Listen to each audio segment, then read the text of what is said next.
Hi, I'm Malessa Rambarran. And I'm Candice Milano. Welcome back to The Build Up, presented by Brown Harris Stevens, where we discuss the secrets of building wealth through real estate. Today we're joined by Antoinette Munroe, real estate investor, educator, and advocate for financial independence.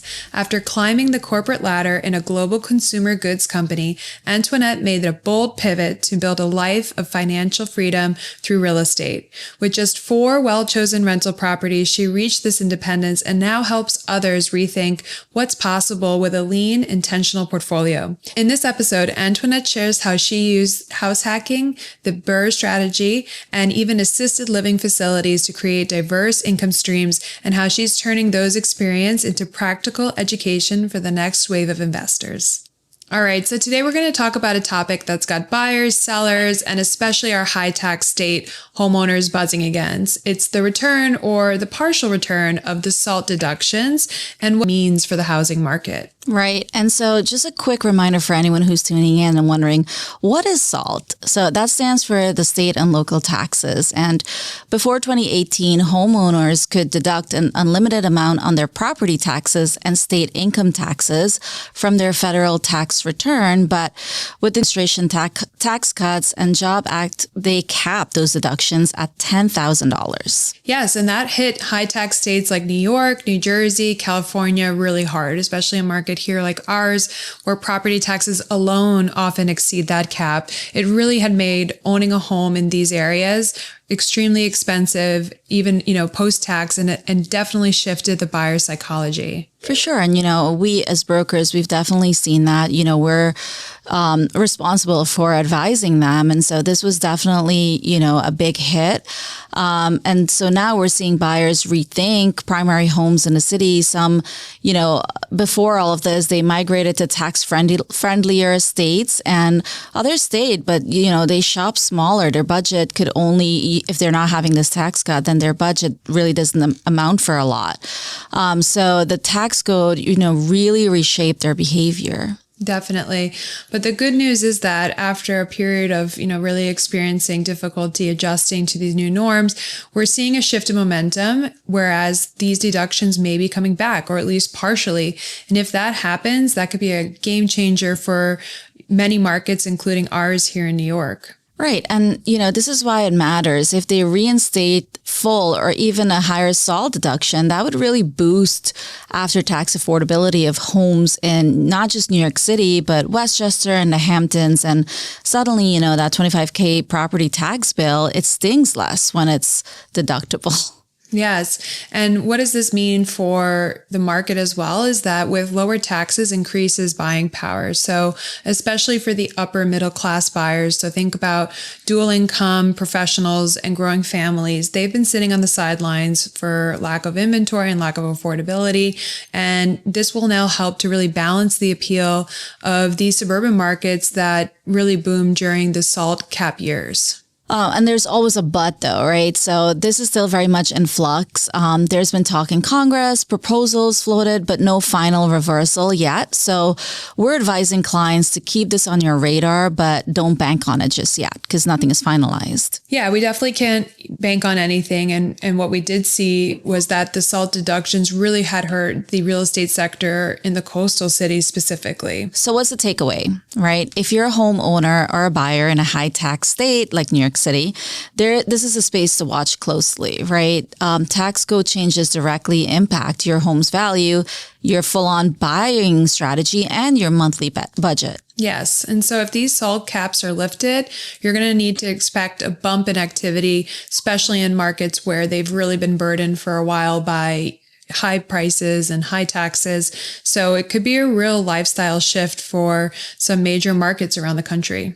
I mean, it's about time we have some good news for our real estate market. I feel like we've been fighting against the current. So definitely this is positive news and we're all excited about it. I think, again, we're advising our buyers and our sellers. So just everybody stay tuned. Definitely. I'm Brian Scott Cohen, one of the top loan originators in the country and the #1 mortgage originator at Guaranteed Rate Infinity. Guaranteed Rate Infinity arguably has the most advanced tech in the industry. Our completely digital loan process makes it easy and efficient for homeowners, from a 15-minute pre-approval to the digital application and through closing. My team and I would love to help you get into the home of your dreams.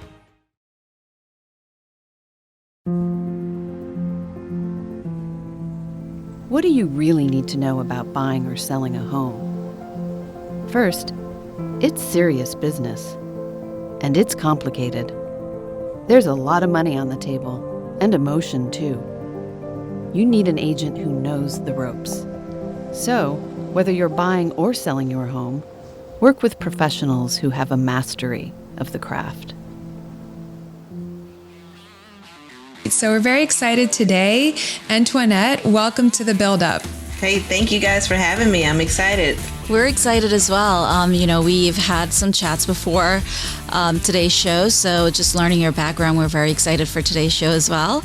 But let's talk before we get into real estate, which is why we're here today. So let's talk a little bit about, your corporate hustle to financial freedom, your background. So you began your career in corporate America, and you were, fast-tracked to really get on top, but now you've decided to pivot into real estate. So talk to us about what inspired you to change.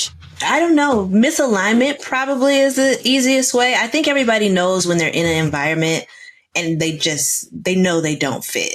And that was what I always felt like in corporate America. It was very rigid, a lot of rules. There wasn't room for you to be yourself, to explore, to create all those things that were naturally a part of my personality. So it was never a place that I felt like I belonged. So I think from day one, I was always trying to figure out how to get out. I just didn't know, how to achieve that until I stumbled upon real estate. I can really relate because that was similar for me. It was, I just knew the corporate track was not going to be for me. Climbing that ladder was not something I was really inspired by. And real estate definitely offered a much more interesting path for me. So can you share a little bit about what your first real estate deal was like and how that sparked your journey for investing? Well, technically, my first real estate deal was when I was still in college. I was 19 and I bought a townhouse. And then it was just, trying to be smart, financially smart. Let's, build equity instead of throw money away for rent. But that was in 2006. And we all knew what happened after that. So fast forward to 2014, I was foreclosing on that townhouse. And that was really the spark, like coming away from that property, having to have given it up. It was a light bulb turning on, like, shit, I used to be ahead of my time. I used to be thinking innovatively. I used to be creative. Now I just go to work every day. And that is really that was the wake up call. Like, okay, I can't keep doing this. This job cannot be all that there is to me. Let me figure something else out. And so I was like, the last time I did a project and I was really happy was when I was buying this townhouse and rehabbing it and doing those things. So I said I would try again. And if I did a good job and it worked well, then I will work to move everything else I do in the direction of real estate and property rehabs. That's really inspiring. Not a lot of, college students, and even at that young age, they're thinking about buying a townhouse and rehabbing it. And, unfortunately, you did have, you had to foreclose on it. But the fact that you understood the process and you wanted to try again, that's, again, really ambitious and inspiring. But, just with your background right now, you've achieved financial freedom with just 4 properties, right? Which is quite impressive. So how did you determine that was sufficient? A lot of people are always looking for more. They want to keep building. So how did you know that 4 was enough? Well, I knew what my goal was, and my ultimate goal was freedom, time freedom to choose and do what I wanted the way I wanted to. And I didn't want it to be about money. So I took the reverse. I was like, okay, well, I have to go to work because I need money for a place to live. If I can eliminate my biggest expense, then my need for money is different. And now what I have to do to earn money can change significantly. So first, I was freedom focused. That was my ultimate goal. So the decisions that I made was, does this promote achieving freedom or does this bog me down? So that's a part of why the portfolio grew to the size that it did and as slow as it did, because I was driven by freedom, not necessarily scaling and being able to say I have this number of units. Wow. Yeah, I love that. I like the freedom focused idea and approach because I think that's something that Malessa and I relate to as well. But can you share a little bit about what strategies did you use to really maximize the cash flow from each property? Because if you're not going to have a huge portfolio, maximizing the return on each and every property is that much more important. Yeah, all of them. So I'll try to go in order. I think the first strategy was the BRRRR. I bought the ugliest house on the block for the least amount of money and then fixed it up. I think on top of that, in that same property, I layered on house hacking. I added some square footage to it, created a little apartment for myself, and rented out the original house. Then after that, I put a home equity line of credit on it so that I could use that to buy the next property. So then that second deal or third deal was using the home equity line of credit to complete another BRRRR, which was also like a wholesale deal. So basically, every strategy that I could achieve, I did. I didn't try to be like, okay, let me focus on this one thing and I'm only going to wholesale or I'm only going to house hack. It was let me learn everything I can about everything so that I can be nimble. So when the opportunity presents, I can pivot and use a diversity of tools available to me to pull this thing off. I'd say the next thing after that was for every single family home I looked at, I was always looking at how can I make double income out of this? Is it large enough to put a private entry onto a master and now I have 2 units and bringing in 2 rents? So that's the other thing. Each of my single family homes operate as 2 to 3 units. I walk right up to the line of what code enforcement calls making a single property a double, and I stop right there. So if the line in my city is I can't put an oven in there, no ovens. I do cooktops that can plug in. So it's that. It's trying to be creative, using multiple strategies, layering them on top of each other, and just thinking outside of the box because everybody's going to tell you how to do it, but you have to do it with the resources and the abilities that you have. So being clear on that and also your goal in the end, I'd say that was the winning combination for me. And that's great that you have those different strategies and you took a step back and you just really analyze the deal and see which one would be best suited for, each individual deal because they're all different, as you know. And you touched on house hacking as one strategy, but another was assisted living, right? So talk to us about how did you identify that opportunity and what challenges did you face in this niche? So with all of the houses, maybe half of them were operating as Airbnb. So I would do long-term and then an Airbnb midterm combination, whatever was working in where that little house was. I was working for a contractor after I left the last corporate job I was at, and he was doing remodels and like retrofits for group homes is what we call them for the subset that we work with.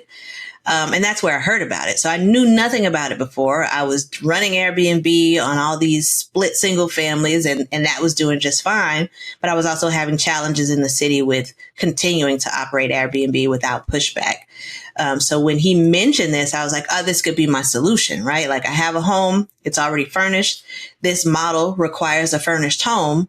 I could just convert it over, solves my problem. It performs better than Airbnb. And now I no longer have to fight with the city to operate. So that's how that came about. And there wasn't much research that went into it. I'll be honest. I didn't Google assisted living or group homes or the rules and regulations. I was just like, that sounds like a good idea. Where do I get the application? And I started there. I applied and just started the process and was like, we'll figure it out as I go along. I love that approach because often, we often stop ourselves. We don't get started because we get bogged down with, decision paralysis and over research, and then you just never even get started. So I love that you just jumped right in and figured that you're going to figure it out along the way. And clearly that really worked well. But what lessons have you learned from navigating so many different types of rental properties and utilizing different strategies? That's part of what we really want to educate our audience on is the different ways to utilize real estate to build wealth. But with each strategy comes its own downside. So what lessons have you learned from working with so many different types of properties? You just touched on it. The number one lesson is that everything works and everything has pros and cons. You pick the one that you can stomach. because something's going to go wrong with everything. It doesn't matter. Something's going to make money or not. You pick the thing that you're willing to do and can do, and you do it as best you can. And in that journey, in the process of doing that, I think you get exposure to other things. You learn other things. You meet other people, and your pivots naturally occur. There was no plan. Like, none of this was like, I am going to house hack my way to Airbnbs so that I can ultimately open an assisted living. It was, I'm going to do this one thing.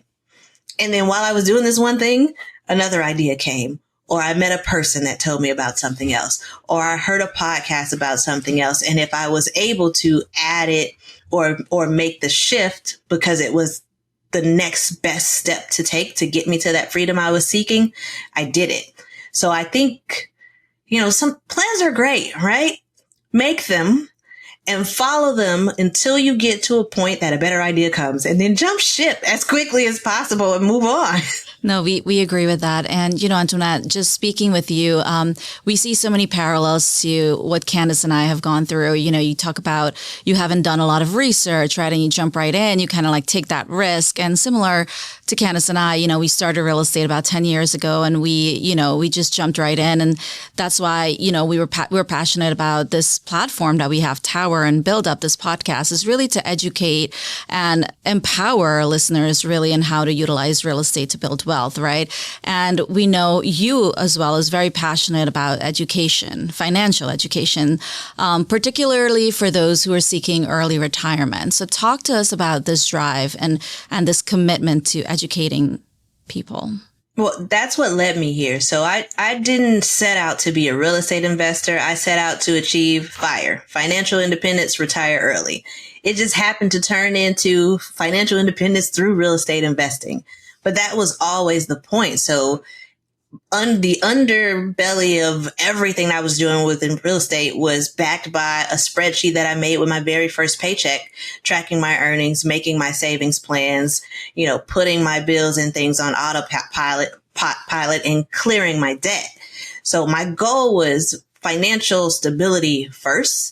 And then from there, I would build onto it with additional sources of income or side hustles or things that I could do. But it was always based in, strong financial principles, being very tight with my budget and the way I used money.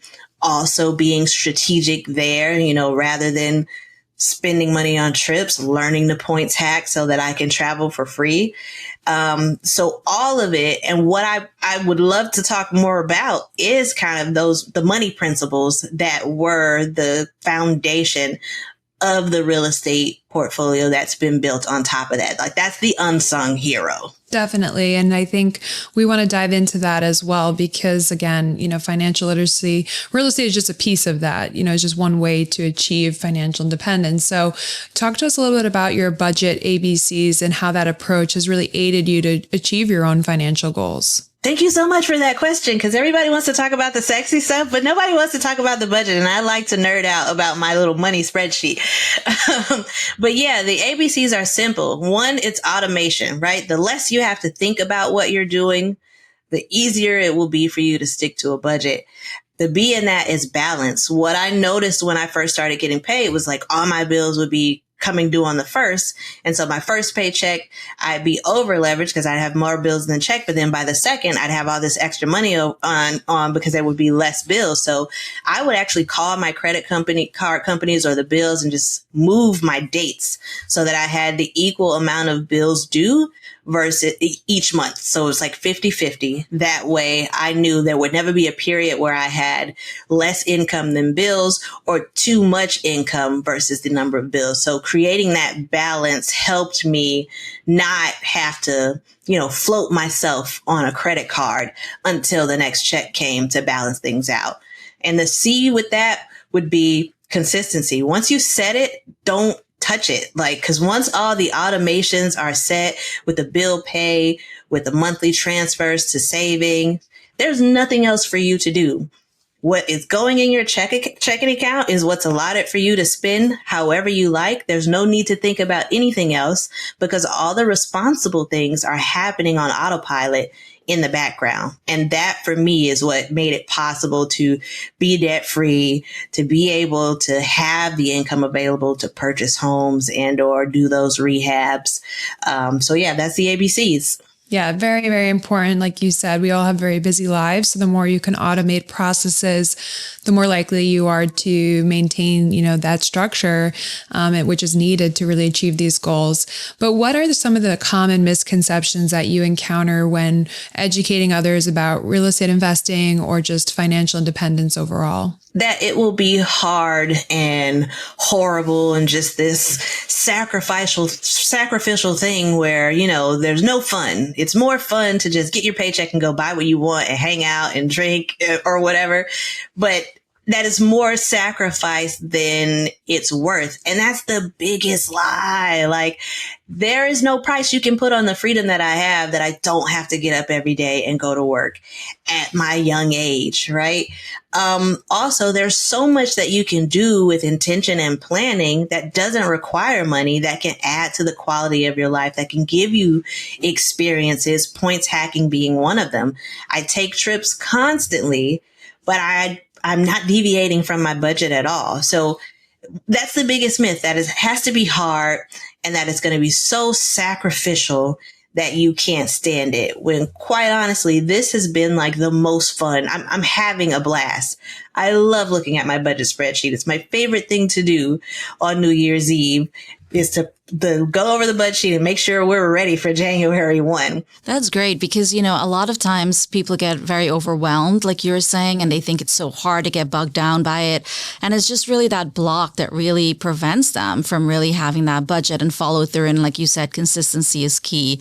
But now that you've achieved financial freedom and that beautiful feeling of waking up with no debt and no bills, and in order to, survive, like you're not in survival mode. So talk to us about some of your aspirations going forward with both real estate and your personal life, because, you do have to have a balance, like you said, going on trips. But what else are you looking forward to? My aspiration is being able to continue to dive into my creativity, being able to take an idea and bring it to life. That's one of the things with assisted living. I was already okay with the properties, but now it was a new idea that I get to build and create. And now the next time something else presents itself, I can keep doing that and pursuing the things that I'm truly interested in, that truly bring me joy. I can spend all the time in the world I want. My parents, I've moved them here to Orlando with me. They live right behind me, 2 houses over. So now I have more time with family. They're aging. So I'm now the caregiver, but I'm the youngest, but I'm the only one that would have had the time to be able to do that and to take them to the doctor's appointments and things like that. Being able to impact other friends and family. So to start assisted living, I was able to hire some of my friends and family and have them move up here as well to do this with me, and be able to share the things that I'm learning in business, involve them in the real estate projects too. So providing opportunities to other people that I care about, exposing them to things that they may not have ever had access to. So on those trips I'm now taking some of them with me too. So I don't know. I think it's just being able to share. I feel so good about where I am in life and the things that I have, and being able to either share that information or see somebody duplicate that so that they can be in a good place too. I think that would be the aspiration moving forward. For sure. That's so inspiring. And there's no more rewarding feeling than that, is to be able to, invest in your relationships and your family and, really utilize your time exactly how you want to. So that's really inspiring. And, even for people like Melissa and I, you hear that and you still want to do more and try to reach that as well. Are there other investment strategies or markets that you're interested in exploring in the future? Yes, I haven't done anything with commercial real estate yet, so I think that would be my next frontier when it comes to real estate. I am at the moment doing some new construction, so building from the ground up to then rent. So I'm being able to check that off. But I think being able to buy larger commercial properties where I can have a true source of passive income, because that would be under management. That would be next, but also in lifestyle enhancement, because Airbnb is my core. I want additional Airbnbs in the places, the cities, the countries I like to visit. So just one there. So it doubles as, okay, now I have a litany of places that I can go around to continue to have my vacations be for free, but they also pay for themselves and add a little bit of income. So smart. Yeah, very, very smart idea to build properties in places you want to go and be and spend your time. So love that. We'll leave you with one last question, which is really, what advice would you give to our listeners who are aiming to follow a similar path to financial freedom? Know what your why is, because there's nothing that you're going to be able to do if you're not committed to the outcome. So I will quote Stephen Covey, begin with the end in mind. What is the reason for this? That way, anytime you have to make a choice between the sacrifice of something and this immediate gratification, you're weighing against the why. Like, do I want to take this trip that I know I can't afford right now and blow my budget? Or do I want to retire in 10 years? And when you put those two head to head, the why, if it's strong enough, it's going to win every time. And it makes making that choice or that sacrifice much easier. I love that. For sure. We couldn't agree more. Thank you so much, Antoinette, for joining us and for sharing so many of these really valuable insights. I know Malessa and I learned something today, and we know our listeners did as well. So we couldn't be more grateful for you. Yes. Thank you so much. Thank you very much for having me and for asking me about money. I love talking about it. So thank you. Hey, it's Stephen Bailey from Roadway Moving and Storage. As an official moving partner of Brown Harris Stevens, we know that your clients deserve more than just a move. At Roadway Moving and Storage, we turn moving into an experience they will love. From specialized services to a white glove treatment, we've got it all covered. When you choose Roadway, you're choosing a peace of mind for your clients. Plus, our referral program is the most rewarding in the industry. Want to learn more? Shoot me an email at steven@roadwaymoving.com or visit roadwaymoving.com. Do you have a big move coming up? I'm Scott Nadler with Cross Country Mortgage, and I've got the loan to match your dream home. Whether it's your first or your fifth, I'll make the process quick and easy. Call me today. Let's make it happen. Antoinette shared some powerful insights today, from designing a life of freedom with just 4 doors to leveraging creative financing and to redefining what wealth building can look like on your own terms. We hope you're leaving this episode feeling empowered to think differently. Start small and stay intentional in your real estate journey. If this conversation lit a spark for you, be sure to follow the podcast, drop us a review, and share it with someone who's ready to build wealth their own way. This podcast is for informational purposes only and does not constitute tax, legal, or investment advice. For specific recommendations, please consult with your financial, legal, or tax professional.